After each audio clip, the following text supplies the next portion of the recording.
시청자 여러분 안녕하십니까. 지금부터 전옥현의 안보정론을 시작하겠습니다. 이번 첫 시간에는요, 이 김부겸 총리 내정자와 관련해서 말씀을 드리겠습니다. 여러분들 이미 보도를 보셨겠지만은 김부겸 총리 내정자가 어렸을 때 이 학폭 가해자였다, 이렇게 지금 알려졌습니다. 그래서 지금 왕따 가해자였다 이렇게 알려져 있는데, 이거와 관련해서 죄송하다 이렇게 고백을 방금 전에 했습니다. 왜냐하면 이제 인사청문회가 사흘 앞으로 다가왔기 때문에 이 왕따 문제 자서전에서 사실상 언급했거든요. 최근에 여러분들 그 인기인들 셀럽들이 이 학폭 이 가해자해 가지고 상당한 사회적으로 충격을 준 사실이 있습니다. 이런 것 때문에 청문회를 앞두고 이것이 상당한 논란이 됐는데, 일단 오늘 사과함으로써 어느 정도 이 논란이 조금 이제 수그러들 가능성도 있다고 말씀을 드릴 수 있습니다.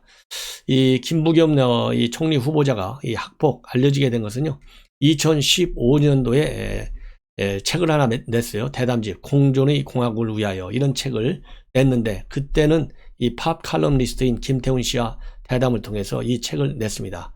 6년 전이죠. 2015년도에. 거기에서 뭐라고 그랬냐면, 요즘 왕따라고 해서 아이들끼리 편을 만들어 누군가를 괴롭히는 문화가 있는데 과거에도 유사한 일들이 많았다. 그러면서 이 본인의 학창시절 얘기를 꺼냈어요.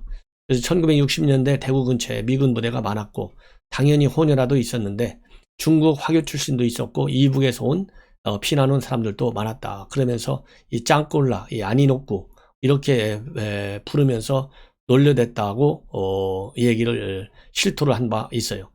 그러면서 부끄러운 가해자 중 한 명이었다 이렇게 고백을 했거든요. 이것이 이제 최근에 며칠간 계속 논란이 됐습니다. 그래서 오늘 직접 언론에 밝혔어요. 그런 못난 풍습이 이어지고 이게 무슨 문화라고 계승돼서 오늘날 왕따 문화로 확장되고 있는데, 내가 강자편에 속하지 않으면 내가 당할지도 모른다는 것 때문에 가해자 편을 드는 것은 민주시민으로서의 존엄과 주체성을 상실하는 것이다. 이렇게 사과의 뜻을 표명하고 해명을 했습니다. 자, 이제는요, 이 송영길 이제 어제 전격적으로 이제 당선이 됐어요. 참 어렵게 아주 그냥 박빙 차이로 당선이 돼서, 그러다 보니까 이 홍영표 후보자 측에서는 이 부정선거 관련해서 뭘 좀 따져야 되는 거 아니냐 이런 얘기도 나왔지만은, 제가 보기에는 민주당답게 더 이상 잡음이 나오는 것 같지 않습니다. 그래서 오늘부터 현충원을 첫 일정으로요, 참배를 하고, 그리고 최고위원회 회의를 주재하면서 언론의 첫 일성을 내놨어요. 이 첫 일성을 한마디로 얘기하면요, 문재인 대통령과 이 전면적인 일종의 선전포고가 아니냐 하는 생각이 듭니다. 왜냐하면은 여러분들 잘 아시다시피 이번 이 4.7 재보궐선거 결과로 나타난 것이 결국은 뭡니까? 문재인 정권의 국정 실패에 대한 심판 아니겠습니까? 이 국정 실패는 그야말로 하나서부터 열까지 모두가 다 실패한 거예요. 어느 것 하나 제대로 이 국가 차원에서 볼 때 살아있는 게 없습니다. 대한민국의 정체성도 허물고 있고요. 그 다음에 민생경제도 파탄시키고 있고, 우리 외교 안보적인 측면에서의 국제적인 왕따, 고립도 심화되고 있어요. 그렇기 때문에 사실 당명을 빼고는 모든 걸 다 바꾸겠다 이렇게 취임 일성에서 밝힌 바 있는데, 이것만 보더라도 문재인 대통령과의 전면전을 선언하는 것이다. 저는 그렇게 보고 있고요. 그리고 더 중요한 얘기는 오늘 최고위원회 회의에서 이 당청관계, 당정청 관계에 관해서 한마디 했습니다. 이 한마디가 굉장히 저는 중요하다고 봅니다. 앞으로 어차피 내년 대선, 그 다음에 지방선거까지 갈 거 아니겠어요. 거기서 뭐 이길 가능성은 제가 굉장히 없다고 보는데요. 만약에 실패를 한다면 그야말로 책임을 지고 물러나야 할 사람이에요. 그러니까 뭐 길어봐야 저는 1년이라고 보는데, 이제는 당정청, 지금까지 사실상 청와대가 마음대로 한 거 아니냐. 그런데 그거 용납하지 않겠다. 지금부터는 당이 주도해 나갔다는 입장을 분명히 밝혔어요. 이 한마디가 문재인 대통령의 국정 실패 때문에 이번에 재보궐선거에서 실패했다. 따라서 내년 대선에서 이기려면 문재인 정권과 단절해야 된다. 그러려면 바꿔야 된다. 이런 입장 때문에 이제는 정책을 당이 주도한다. 이런 이 입장을 낸 것 같아요. 그렇다고 본다면 일종의 정면 대결이고 충돌이다. 그래서 당과 청, 당과 정부가 갈등 국면으로 갈 가능성이 많고, 그러다 보면 당 안에서 요즘 얘기하는 문파들, 이 친문 강성들 지지계층과 상당한 충돌이 불가피하다. 저는 그렇게 봅니다.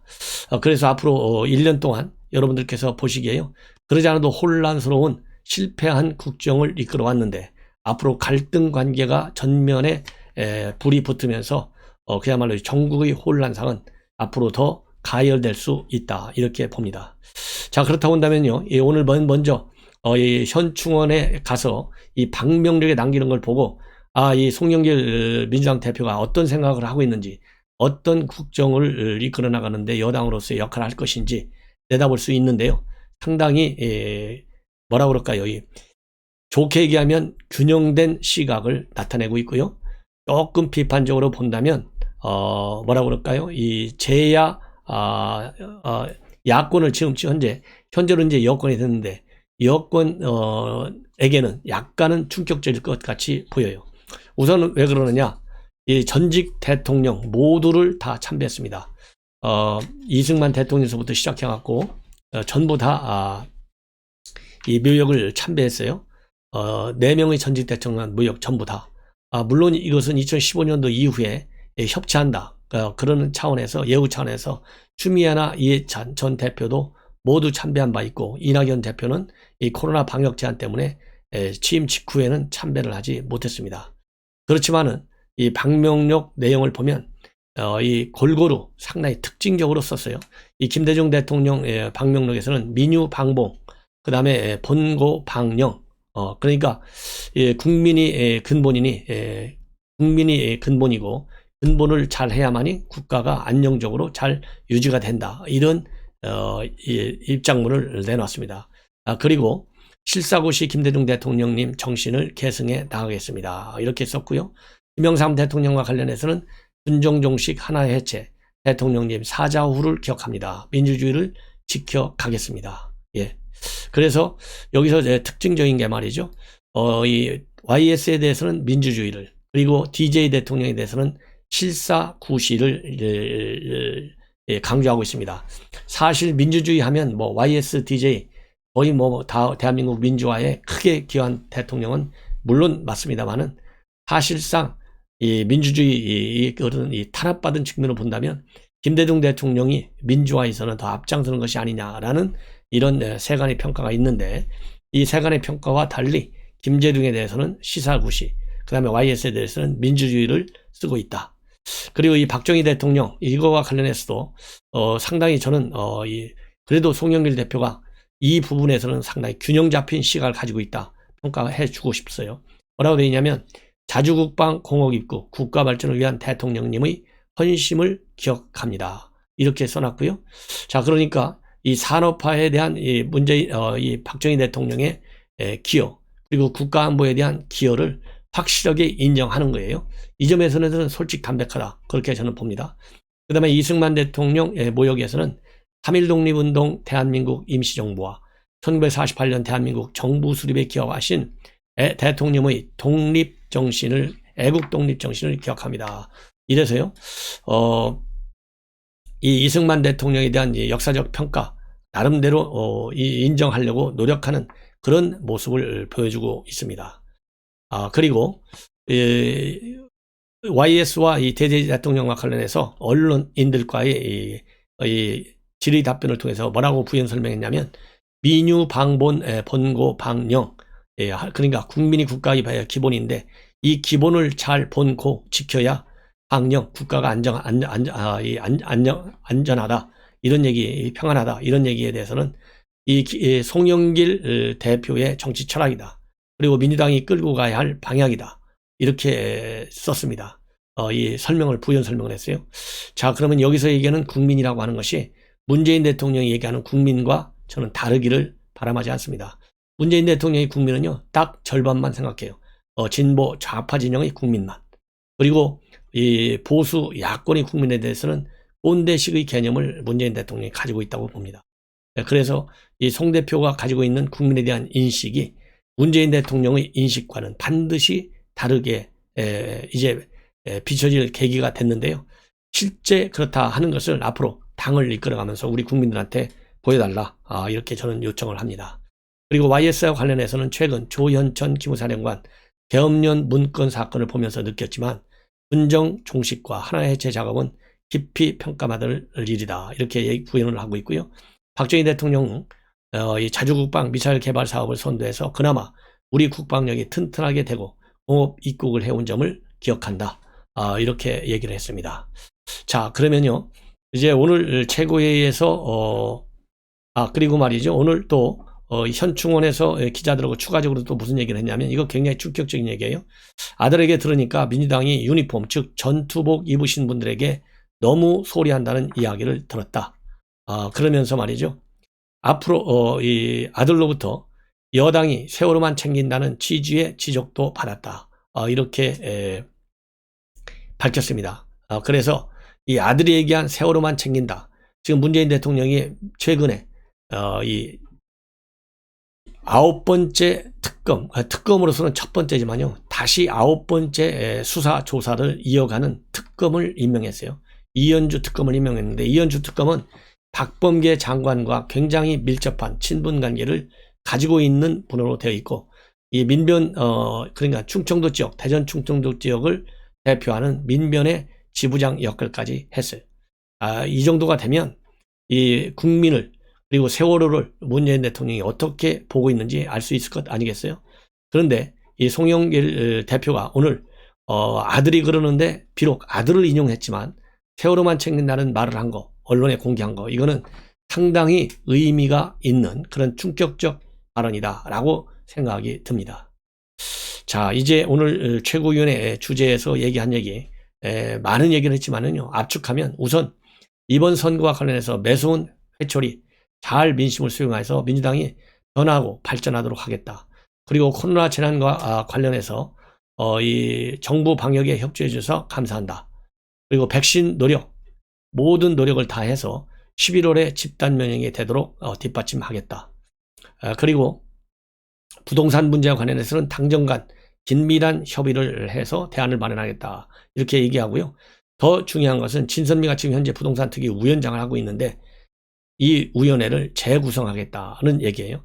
여기서 재구성하겠다는 얘기는 송영길 대표가 1주택에 대해서는 이 종부세를 없애는 방법을 강구하겠다라고 밝힌 바 있습니다. 그렇기 때문에 지금 종부세가 가지고 여당 안에서도 상당한 갈등이 많아요. 그래서 그렇기 때문에 이 부동산 투기 일부 재구성하겠다 이런 입장을 밝힌 것은 부동산 문제와 관련해서 정부가 지금 현재까지 가지고 있는 여러 가지 종부세라든가 부동산 규제라든가 그 다음에 공시지가라든가 많은 문제점이 있지 않습니까? 재개발 재건축이라든가 이런 문제에 대해서 송영길 대표가 나름대로 정부와 충돌하더라도 이번 재보궐선거에서 나타난 민심의 불만 이것을 정책에 반영하는 노력을 조금 더 진지하게 할 가능성이 있고 상당한 충돌 이슈가 될 것이다. 그렇게 봅니다. 그리고 이제 내년 선거와 관련해서는요. 당이 중심에 치르겠다. 후보 캠프가 아니다. 자, 이 김종인 비대위원장이 뭐라고 그랬어요? 윤석열 총장 당에 안 들어가도 돼. 그거 대선 때는 캠프가 중심인 거야. 이 얘기하고 정반대잖아요. 송 대표 말이 저는 옳다고 보고요. 그 다음에 상당히 충격적인 게 말이죠. 당헌 당규 연기할 거냐 안 할 거냐 이런 이 질문에 관해서는 체계적으로 당무 보고를 받고 체크해 보겠다. 그러면서 상당히 말을 아꼈어요. 이 얘기는 당헌 당규 개정할 가능성을 일단 시사한 것으로 보입니다. 그리고 이 당청 관계에 대해서는 정책 주도권도 당보다는 청와대가 주도해왔던 것이 사실인데 당이 정책의 중심이 되어야 한다. 국민의 목소리가 당과 청와대에 제대로 반영되도록 노력하겠다. 이렇게 얘기를 했습니다. 그래서 이 대목 저는 전면전을 선언한 거나 마찬가지다. 말은 부드럽지만 상당히 뼈가 있는 얘기다. 이렇게 저는 보고요. 그 다음에 문자 폭탄 요즘 굉장히 쟁점이 되고 있는데요. 여기에서는 살짝 꼬리를 내렸어요. 이 선거 직전에는 나름대로 이 문자 폭탄은 거 좀 문제가 있다. 이렇게 시각을 보였었고요. 그래서 홍영표와 우현식이는 절대적 지지, 그리고 송영길은 다소간 유보, 이렇게 해석될 수 있는 대목이었는데 딱 되고 나니까 마음이 좀 달라졌어요. 우선 강성 당원이 아니다. 열성 당원이라고 표현하고 싶다고 그랬어요. 그러면서 그분들의 열정이 이 시스템을 통해 의견이 수렴돼서 개혁의 에너지로 수긍할 수 있도록 노력하겠다. 이 얘기를 했습니다. 이 얘기는 결국은 이 친문 강성이라서 배제하지 않고 당에서 일단 수용하겠다는 얘기인데, 이러한 입장문을 발표하게 된 것은 최근에 조응천 의원이 신임 당 지도부가 이 친문 강성파의 문자 폭탄에 대한 입장을 정리해달라, 대응해달라, 이러한 이 비문 의원들의 요구와 주장을 부분적으로 수용했다는 측면에서도 의미가 좀 있다, 이렇게 보는데요. 제가 보기에는 여기서 또 정청래 강성이잖아요. 약간 결을 같이 하고 있어요. 뭐냐면 문자 폭탄이라고 하니까 정청래는 뭐라고 그랬어요? 왜 문자 폭탄이냐?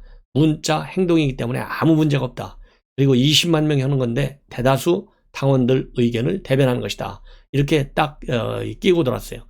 그런데 여기서 이 송영길 대표는 이 친문 강성 당원이라고 하잖아요. 문파, 이런 표현을 하지 말고 열성 당원이라고 하자. 그래서 껴안으려고는 노력을 굉장히 많이 하고 있어서 정청래가 얘기한 문자 행동하고 여기서 열성 당원이라고 하는 것은 같은 맥락이다. 그래서 이거 말장난하지 말아달라. 저는 딱 그렇게 단도직입적으로 얘기하고 싶습니다. 자, 이번에는 이제 정청래 관련 말씀을 좀 드리겠습니다. 이 정청래 참 말이 많은 사람이죠. 정치권의 한 복판에 있어요. 막말과 관련해서. 그런데 요즘 또 이 정치권의 한 가운데 서 있는 것은 막말도 막말이지만은, 그리고 또 TBS 김어준 끼고 도는 거 참 눈뜨고 볼 수 없는 그런 막말을 하고 있잖아요. 뭐 손흥민까지 둘러대고 있어요. 자, 그런데 이 국회 위원장직 지금 배정을 앞두고 논란이 되고 있습니다. 한복판에 있어요. 최근에 법사위원직 뭐 줘도 좋고 안 줘도 좋다, 딱 담담하게 한 것 같지만은 그것이 박광훈 위원장한테 돌아가니까 서운하다, 그러면서 이 뒤끝 장렬하는 모습을 보여준 바 있습니다. 그런데 다시 또 문제가 되고 있는 것이요. 이제 지난번에 법사위원장 자리가 거론됐던 것은 윤호중 위원장이 원내대표가 되니까 비었었거든요. 근데 이번에는 송영길 위원장, 외통위원장을 했었는데 이 송영길 위원장이 당 대표가 돼버렸어요. 그러니까 위원장 자리가 비어버렸습니다. 비다 보니까 이거 지금 이제 정청래 차례 아니냐. 왜냐하면 민주당의 경우에는 선수하고요, 나이 순으로 위원장직을 맡는데 민주당 3선 가운데서는 지금 위원장을 안 맡은 사람이 이광재, 정청래 이 두 사람이 나이가 제일 많다고 그래요. 이광재 의원은 65년 2월생이고 정청래는 65년 5월생이라고 합니다. 그런데 이광재 의원은 대선 출마하기 때문에 위원장을 안 맡을 가능성이 크다는 거예요. 그러면 정청래한테 간다는 것이죠. 그래서 이러한 관련된 기사를 정청래 의원이 어제 밤 늦게 올렸다고 그래요. 본인의 페북에. 딱 송영길 당선으로 공석된 외통위원장 딴딴딴 후임 정청래 이렇게 딱 올려놓고 안 한다, 맨 위에다가 안 한다, 이렇게 페북에 올렸는데요. 이 페북 기사를 오늘 전격적으로 또 비공개 처리했다고 합니다. 그래서 이 중앙일보 기자가 물어봤어요. 안 한다고 줬는데 그럼 기사 틀렸다는 거냐? 그러니까 전혀 하실 마음이 없다는 거냐? 그러니까 마음이 없다. 안 한다는 이유가 뭐냐? 그러니까 꼭 말을 해야 하나? 조금 기다려 보시죠. 이렇게 얘기를 했어요. 그런 얘기는 결국 본인도 위원장 하고 싶다는 얘기잖아요. 자, 그런데 말이죠. 문제가 있어요. 이미 정청래 의원의 경우에는 학창시절에 섭총련, 즉 서울지역 학생의 연합 소속으로서 주한미 대사관에 사제폭탄을 던지고 투옥된 바 있습니다. 이렇게 되면요, 미국 땅에다가 테러 행위하는 거나 똑같아요. 미 대사관은 미국 거니까. 미국은 철저합니다. 이런 사람들 절대 미국에 못 들어오게 해요. 그래서 2013년에도 미국 가려다가 비자 발급이 거부됐어요. 제가 보기에는요, 이거 딱 하나로 미국이 한번 이거 미국에 테러 한 사람은요 절대 받아들이지 않아요. 이번에 외통위원장 될 수가 없는 것이 이거 하나로. 왜냐하면 이 사람이 만약에 외통위원장이 된다 그러면은 반미 최전선에 있었던 사람을 대한민국의 외교통일안보위원장으로 한다? 이거 이해가 갑니까? 지금 더군다나 지금 한미 동맹을 복원시켜야 되겠고, 대중 견제에 있어서 한국이 이탈하는 것을 바이든 정부가 막으려고 많은 노력을 하고 있어요. 그런데 이런 사람을 갖다가 외통위원장 준다? 말이 안 되는 것이죠. 한번 민주당 한번 지켜보시도록 하시죠. 그런데 이제 법사위원장 자리로 또 말이 많게 됐어요. 왜냐하면 박광훈을 주겠다 얘기를 했는데 국회 본회의에서 이게 통과가 돼야 돼요. 그런데 지금 김기현 원내대표가 법사위원장 자리를 돌려주지 않으면 그건 폭거다, 그건 범법이다, 이렇게까지 지금 강력히 되찾아와야 되고, 돌려줘야 된다는 입장을 확고히 하고 있고요. 그리고 송영길 지금 대표의 경우에는 뭐라고 하고 있느냐, 윤호중이랑 법사위원장 자리를 빼놓은 것은 야당과 협의가 가능하다, 이런 입장을 밝히고 있거든요. 그래서 앞으로도 이 법사위원장 자리도 상당한 논란이 예견된다, 이렇게 저는 봅니다.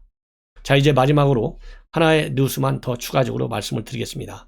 박범계 장관이 오늘 신임 검사들한테 임명장을 주면서 입장을 내놓았습니다. 이걸 보면 여전히 박범계는 애완견으로 키우고 싶다는 의지를 분명하게 내놓고 있어요. 이 몇 가지 포인트가 있는데요. 첫째는 이 정의 문제를 얘기하고 있습니다. 이 정의 문제는 이 박범계가 이미 작년에 국감장에서 윤석열 총장과 질의답변을 갖춰서 한번 언성이 불거진 적이 있어요. 윤석열 총장이 내리쳤죠. 당신이 얘기하는 것은 선택적 정의만 얘기하고 있다, 이렇게 얘기를 했는데, 오늘은 이 선택이다 아니다 이런 말은 안 쓰고요. 말을 잘해요. 이 진보 좌파들이 말을 잘합니다. 공존의 정의가 필요하다. 우리에게는 공존의 정의가 필요하며, 공존의 정의는 사회 모든 구성원들이 공감하고 받아들일 수 있는 정의를 의미한다. 그래서 공존의 정의라고 하는 새로운 또 용어를 꺼내들었어요. 이 얘기는 결국 뭐냐, 검찰청 탐장 안팎의 정의가 달라서는 안 된다, 이렇게 얘기하면서 공존의 정의를 지켜라, 이렇게 얘기하고 있고요. 자, 누가 누구한테 얘기해야 될지 모르겠어요. 박범계 본인이 선택적 정의, 현 정권이 진보 좌파 진영에게만 유리한 당리당략적 차원에서의 정의를 활용하고 있고 남용하고 있고, 그것을 밀어붙이려고 하는 이 무리수를 두고 있다, 저는 그렇게 비판하지 않을 수가 없습니다. 그러면서 뭐라고 하고 있느냐, 위법한 수사, 그릇되고 과도한 법 집행에 대해서는 망설 없이 단호하게 대처해야 한다. 위법한 수사, 과도한 법 집행은 윤석열 총장이 그렇게 했다는 것이죠. 이게 말이나 됩니까? 위법한 사항에 대한 정법한 정당한 법 집행을 막은 것이 누구예요? 선택적 정의를. 조국, 추미애, 지금 박범계로 이어지고 있고, 그것이 이번에 심판을 받은 거예요. 아직도 이 검찰권 행사가 잘못되고 있다는 이 선입견 가지고 있는 한 박범계는 결국 정치 생명이 끝났다, 저는 그렇게 봅니다. 그러면서 국민 공감과 신뢰의 토대 위에서 절제되고 올바른 검찰권 행사될수록 함께하자. 자, 국민의 신뢰, 공감 받으려면요, 살아있는 권력에 대한 수사 제대로 하도록 해야 되겠다. 월선 원정 수사, 울산 시장 선거, 이 개입 의혹, 그다음에 유재수 감찰 무마, 조국 사건과 관련된 재판, 이런 건에서요, 이 검찰이 지금까지 공소 제기한 내용 더 이상 회방하지 않아야 되겠다. 그리고 공정한 사법부도 이 사법부의 재판을 유도해야 되겠다, 이런 말씀을 드리고 싶고요. 그 다음에 검찰의 변화를 강력히 주장하고 있습니다. 검찰의 변화. 그러면서 이 검찰의 변화는 곧 검찰 개혁을 얘기하는 것 아니겠습니까? 이 검찰 개혁.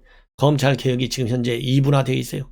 진보 좌파들이 얘기하는 검찰 개혁과 우리 애국 이 세력이 얘기하는 검찰 개혁은 차원을 달리한다. 이 검찰 개혁은, 여권이 얘기하는 검찰 개혁은요, 자기네들이 잘못된 범죄 행각에 대한 이 수사는 안 하도록 검찰을 인사하고 검찰에 대해서 수사지휘권과 감찰권을 무지막지하게 행사하는 것이 검찰 개혁의 일환이에요. 이런 식의 검찰 개혁, 아마도요, 이 신임 검사들 임명장 받으면서 많은 충격을 느꼈을 것 같습니다.